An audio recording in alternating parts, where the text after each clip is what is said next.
اب ام المومنین حضرت صفیہ رضی اللہ تعالیٰ عنہ کی روایت، ام المومنین حضرت صفیہ فرماتی ہیں کہ حضور نے فرمایا کہ بیت اللہ پر لوگ ہمیں لشکر کشی کرتے رہیں گے حتیٰ کہ ایک لشکر بیت اللہ پر حملے کی نیت سے روانہ ہوگا، جب مقام بیدا پر پہنچے گا تو سارا لشکر زمین میں دھنس جائے گا اور کوئی بھی نہ بچے گا۔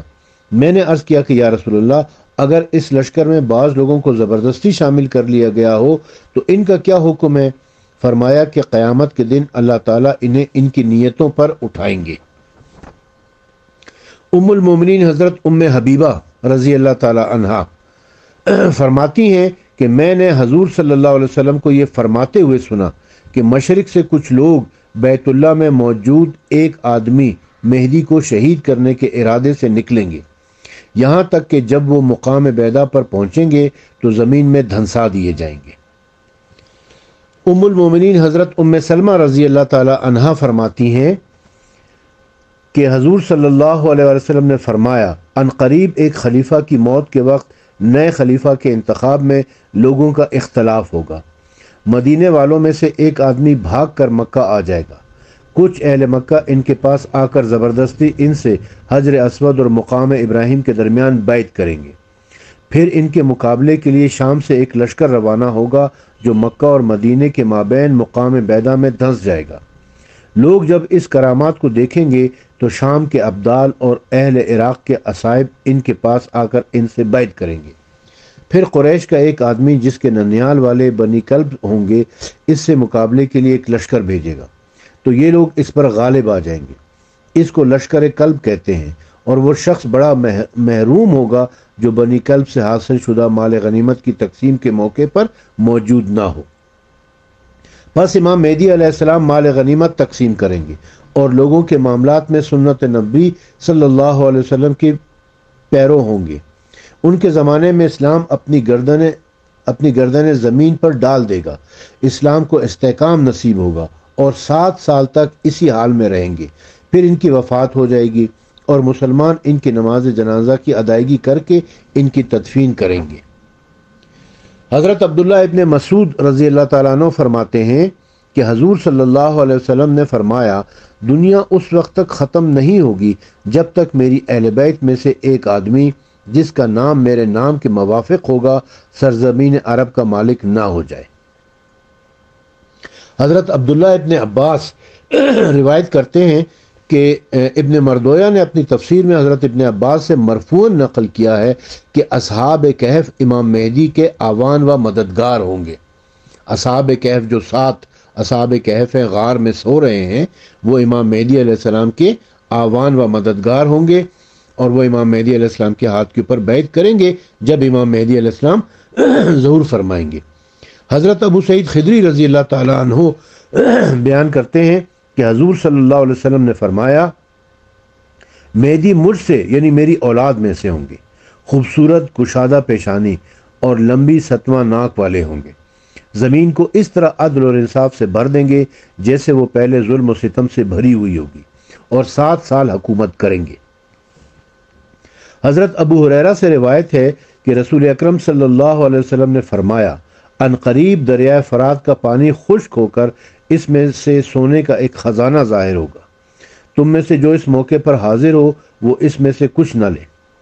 حضرت صوبان رضی اللہ تعالیٰ عنہ روایت کرتے ہیں کہ حضور صلی اللہ علیہ وسلم نے فرمایا، قیامت کے قریب مشرق کے رخ سے سیاہ جھنڈے ظاہر ہوں گے، اور وہ تم سے ایسی سخت جنگ کریں گے کہ اس جیسی جنگ کسی قسم کی قوم سے نہ لڑی ہوگی۔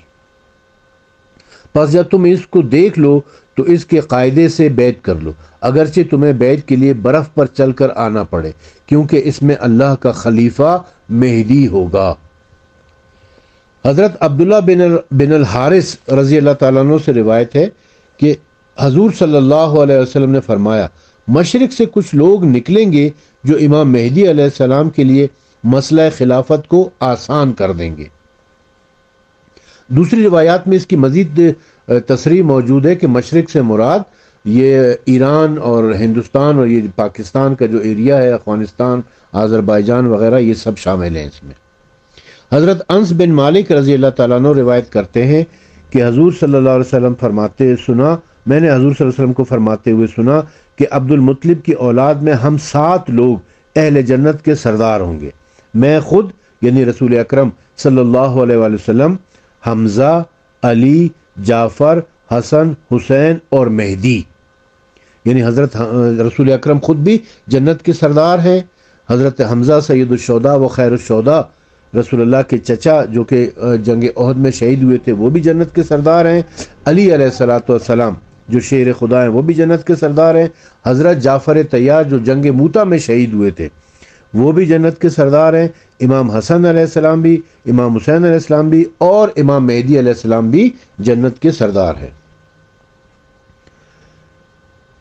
حضرت جابر رضی اللہ تعالیٰ عنہ سے روایت ہے کہ حضور صلی اللہ علیہ وسلم نے فرمایا، میری امت کے آخر میں ایک خلیفہ ہوگا جو لوگوں کو لپ لپ بھر بھر کر بغیر شمار کیے مال و دولت سے نوازے گا۔ حضرت حذیفہ یمانی رضی اللہ تعالیٰ عنہ فرماتے ہیں کہ حضور صلی اللہ علیہ وسلم نے فرمایا کہ مہدی اس خزانے کو ضرور نکلوائیں گے تاکہ اسے بیت المقدس لوٹا دیں گے۔ حضرت ابو امامہ رضی اللہ تعالیٰ عنہ سے روایت ہے کہ حضور صلی اللہ علیہ وسلم نے فرمایا، ان قریب تمہارے اور رومیوں کے درمیان 4 مرتبہ صلح ہوگی، چوتھی مرتبہ جو صلح ہوگی وہ ہرقل کے خاندان والوں میں سے ایک آدمی کے ساتھ ہوگی جو 7 سال تک رہے گی۔ ایک شخص نے عرض کیا کہ یا رسول اللہ، ان دنوں لوگوں کا امام یعنی خلیفہ کون ہوگا؟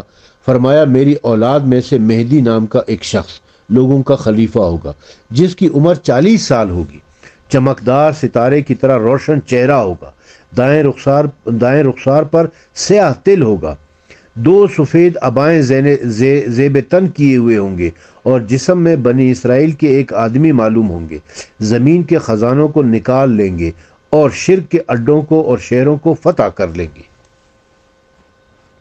حضرت عبداللہ بن عامر سے روایت ہے کہ حضور صلی اللہ علیہ وسلم نے فرمایا کہ قیامت کے قریب ایک مرتبہ لوگ حج کے لیے مکہ مکرمہ آئیں گے اور میدان عرفات میں جمع ہوں گے، لیکن ان کا کوئی امام نہیں ہوگا۔ جب وہ اگلے دن مینا میں پڑاؤ کریں گے تو اچانک دشمنی کی ایسی آگ بھڑکے گی کہ قبائل ایک دوسرے پر کتوں کی طرح حملہ کر دیں گے اور خوب لڑیں گے، حتیٰ کہ جمرہ عقبہ خون میں بہہ جائے گا، پھر بھر جائے گا۔ اس وقت لوگ گھبرا کر کسی بہترین آدمی کو تلاش کریں گے تاکہ اس کو امام بنائے اور یہ فتنہ دور ہو، چنانچہ وہ ان کو اس حال میں جا لیں گے کہ وہ بیت اللہ کے ساتھ اپنے چہرے کو چمٹا کر رو رہے ہوں گے۔ حضرت عبداللہ فرماتے ہیں، گویا میں ان کے آنسوؤں کو ابھی دیکھ رہا ہوں۔ لوگ ان سے کہیں گے کہ آئیے ہم آپ کی بیعت کریں۔ وہ کہیں گے کہ ہائے افسوس، اس قدر وعدوں کو توڑ کر اور اس قدر خونریزی کر کے تم میرے پاس آئے ہو اور مجبور ہو کر لوگوں سے بیعت لیں گے۔ اگر تم ان کا زمانہ پاؤ تو ان سے بیعت کر لینا، کیونکہ وہ زمین اور آسمان میں مہدی ہیں۔ حضرت عمار ابن یاسر رضی اللہ تعالیٰ عنہ فرماتے ہیں کہ جب نفس زکیہ اور ان کا بھائی مکہ مکرمہ میں ناحق شہید کر دیے جائیں گے تو آسمان سے ایک منادی پکارے گا کہ اے لوگو، تمہارا امیر فلاں آدمی جس کا نام مہدی ہے وہ زمین کو شادابی اور عدل سے بھر دے گا۔ حضرت عباس جو رسول اللہ کے چچا ہیں روایت کرتے ہیں کہ حضور صلی اللہ علیہ وسلم نے فرمایا، پوری دنیا پر حکمرانی کرنے والے 4 آدمی گزرے ہیں جن میں سے 2 مومن تھے اور 2 کافر۔ مومن تو ذوالقرنین اور حضرت سلیمان علیہ السلام ہے اور کافر نمرود اور بخت نصر ہیں۔ ان قریب ایک 5واں شخص میری اولاد میں سے اس کا مالک ہوگا جس کا نام مہدی ہوگا۔ حضرت عبداللہ بن عمر روایت کرتے ہیں کہ رسول اکرم صلی اللہ علیہ وسلم نے فرمایا، امام مہدی اس حال میں ظہور کریں گے کہ ان کے سر پر ایک فرشتہ ہوگا جو یہ ندا کرتا ہوگا کہ اے لوگو، یہ مہدی ہیں، اس لیے ان کی اتباع کرو۔ حضرت عبد الرحمن بن عوف سے روایت ہے کہ حضور نبی کریم صلی اللہ علیہ وسلم نے فرمایا، اللہ تعالیٰ میرے خاندان میں سے ایک آدمی کو ضرور بھیجیں گے جس کے سامنے کے دونوں دانت انتہائی کشادہ اور پیشانی روشن ہوگی۔ وہ زمین کو عدل سے بھر دے گا اور لوگوں کو خوب مال دے گا، پانی کی طرح بہائے گا۔ حضرت امام حسین علیہ السلام روایت کرتے ہیں کہ محمد بن سامت کہتے ہیں کہ میں نے حضرت امام حسین علیہ السلام سے پوچھا کیا اس امر عظیم یعنی ظہور مہدی سے قبل کچھ علامات بھی رونما ہوں گی؟ فرمایا ہاں، کیوں نہیں؟ میں نے پوچھا کہ وہ کیا علامات ہیں؟ فرمایا بنو عباس کی ہلاکت، سفیانی کا خروج اور مقام بیدا میں ایک لشکر کا زمین میں دھنس جانا۔ میں نے کہا کہ میں آپ پر قربان ہو جاؤں، مجھے یہ تو اندیشہ ہے کہ یہ معاملہ طویل عرصے کے بعد وقوع پذیر ہوگا۔ فرمایا کہ یہ موتی کی لڑی کی طرح ہوگا، ایک کے پیچھے دوسرا آ جاتا ہے۔ لڑی ٹوٹنے کے بعد جب ایک دانہ گرتا ہے تو دوسرا بھی فوراً گر جاتا ہے۔ اس طرح یہ واقعات بھی یکے بعد دیگرے پیش آئیں گے۔ حضرت طلحہ سے روایت ہے کہ رسول اکرم صلی اللہ علیہ وسلم نے فرمایا ان قریب ایک ایسا فتنہ بھڑکے گا کہ ایک جانب سے ختم نہ ہونے پائے گا کہ دوسری جانب بھڑک اٹھے گا، اور یہ فتنہ برابر جاری رہے گا یہاں تک کہ آسمان سے ایک منادی آواز دے گا کہ تمہارا امیر فلاں آدمی ہے۔ حضرت عمر بن العاص سے روایت ہے کہ حضرت عمر بن العاص نے خروج مہدی کی علامات مقام بیدا میں ایک لشکر کا زمین میں دھنس جانا بیان کیا ہے۔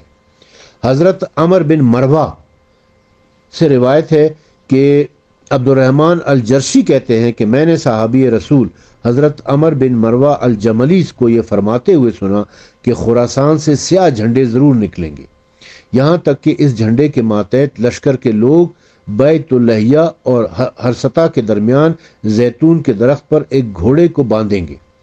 ہم نے پوچھا کہ کیا ان دونوں کے درمیان زیتون کا کوئی درخت ہے؟ فرمایا کہ اگر نہیں ہے تو عنقریب لگ جائے گا، تاں کہ وہ لوگ یہاں آ کر گھوڑے باندھ لیں۔ حضرت ابو الطفیل سے روایت ہے امام مہدی علیہ السلام کے نام کے بارے میں کہ حضور اکرم صلی اللہ علیہ وسلم نے فرمایا کہ مہدی کا نام میرے نام جیسا ہوگا۔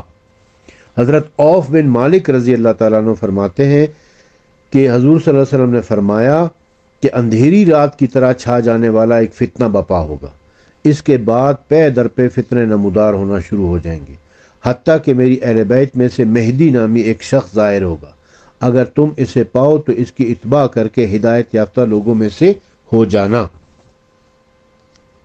حضرت اسماء بنت امیس رضی اللہ تعالیٰ عنہ فرماتی ہیں کہ امام زہری فرماتے ہیں کہ جب سفیانی اور امام مہدی علیہ السلام قتال کے لیے آمنے سامنے ہوں گے تو اس دن آسمان سے ایک آواز سنائی دے گی، اے لوگو خبردار، اللہ کے دوست فلاں یعنی مہدی کے ساتھی ہیں۔ امام زہری کہتے ہیں کہ اس موقع پر حضرت اسماء بنت امیس نے فرمایا اس دن کی علامت یہ ہوگی کہ آسمان سے ایک لٹکا ہوا ہاتھ ظاہر ہوگا جو امام مہدی علیہ السلام کے لشکر کی طرف اشارہ کر رہا ہوگا، اور لوگ بھی اس ہاتھ کو دیکھیں گے۔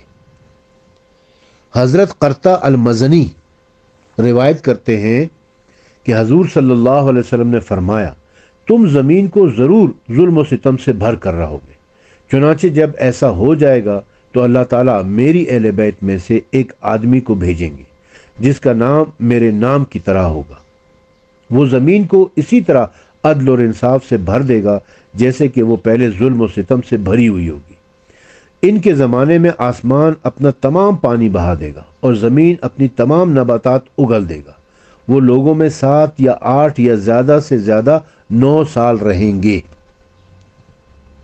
حضرت قیس بن جابر رضی اللہ تعالیٰ عنہ فرماتے ہیں کہ رسول اکرم صلی اللہ علیہ وسلم نے فرمایا ان قریب میری اہل بیت میں سے ایک شخص آئے گا جو زمین کو اسی طرح عدل سے بھر دے گا جیسے وہ پہلے ظلم سے بھری ہوئی ہوگی، پھر ان کے بعد قحطانی ہوگا، اور اس ذات کی قسم جس کے قبضے میں میری جان ہے وہ ان سے کم نہ ہوگا۔ حضرت جابر بن سمرہ رضی اللہ تعالیٰ عنہ سے روایت ہے کہ حضور صلی اللہ علیہ وسلم نے فرمایا یہ دین ہمیشہ قائم رہے گا حتیٰ کہ 12 خلیفہ ایسے ہو جائیں جن پر پوری امت متفق ہوگی۔ علامہ سیوطی نے اس حدیث کو نقل کرنے کے بعد اس پر تبصرہ کرتے ہوئے فرمایا ہے کہ اس حدیث میں امام مہدی علیہ السلام کے وجود کی طرف اشارہ ہے، اور وہی 12ویں خلیفہ ہوں گے، کیونکہ 11 خلفاء کے بعد اب تک کوئی 12واں خلیفہ ایسا نہیں آیا کہ اس کی خلافت پر پوری امت کا مجتمع ہو سکے۔ حضرت ابو عبیدہ بن الجراح کہتے ہیں کہ رسول اکرم صلی اللہ علیہ وسلم نے فرمایا دین کا یہ معاملہ ٹھیک ٹھیک چلتا رہے گا یہاں تک کہ بنو امیہ میں سے ایک شخص سب سے پہلے اس کا مسئلہ کرے گا۔ یہ روایت وجود سفیانی پر دلالت کر رہی ہے اور خروج سفیانی علامت ہے ظہور امام مہدی علیہ السلام کی۔ گویا اس روایت سے بھی ظہور امام مہدی علیہ السلام کا ثبوت ملتا ہے۔ حضرت ابی بن کعب کی روایت یہ ہے کہ عبداللہ بن حارث بن نوفل کہتے ہیں کہ میں حضرت ابی بن کعب کے پاس کھڑا تھا کہ حضرت ابی فرمانے لگے، طلب دنیا میں لوگوں کی گردنیں ہمیشہ مختلف رہی ہیں۔ میں نے عرض کیا جی بالکل۔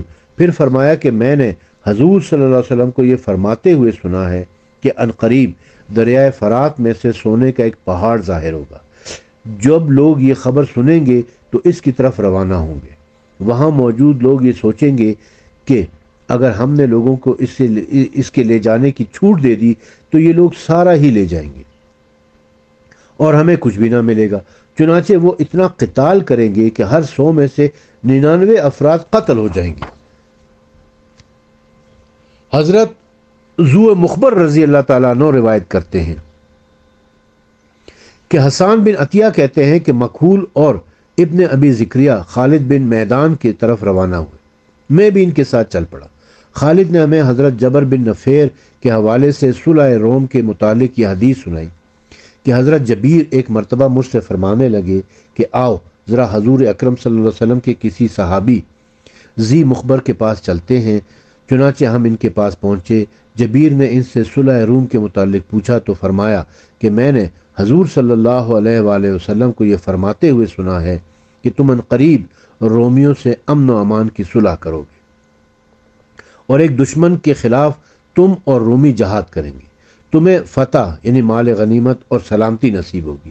پھر تم واپس لوٹ کر مرج ذی طلول مقام پر پڑاؤ ڈالو گے۔ اس موقع پر ایک عیسائی صلیب کو اونچا کر کے پکارے گا۔ صلیب کی جے مسلمانوں میں سے ایک آدمی کو غصہ آئے گا اور وہ اس کو گرا دے گا۔ اس موقع پر رومی عہد شکنی کریں گے اور جنگ کے لیے جمع ہو جائیں گے۔ یہ سارے واقعات جو اس حدیث میں بیان ہوئے ہیں یہ امام مہدی علیہ السلام کے ظہور کے وقت کے ہیں کہ جب امام مہدی علیہ السلام ان کے ساتھ جنگ کر رہے ہوں گے، یعنی کفار کے ساتھ، جس میں رومی سے مراد ہوتا ہے یہاں پر عیسائیوں کو یعنی نصارہ کو جو ہے نا وہ رومی کہا جاتا ہے، کیونکہ اس زمانے میں روم جو تھا وہ عیسائیوں کا گڑھ تھا، تو وہ رومی کے حوالے سے مشہور ہو گئے تھے۔ تو یہ چند ایک احادیث ہیں جو میں نے آپ کی خدمت میں پیش کی ہیں، جن کے راوی جو ہے وہ صحابہ کرام اور امہات المومنین ہیں۔ ان کی تعداد تو خیر بہت زیادہ ہے، لیکن اختصار کے پیش نظر میں نے چند ایک آپ کی خدمت میں پیش کی ہیں۔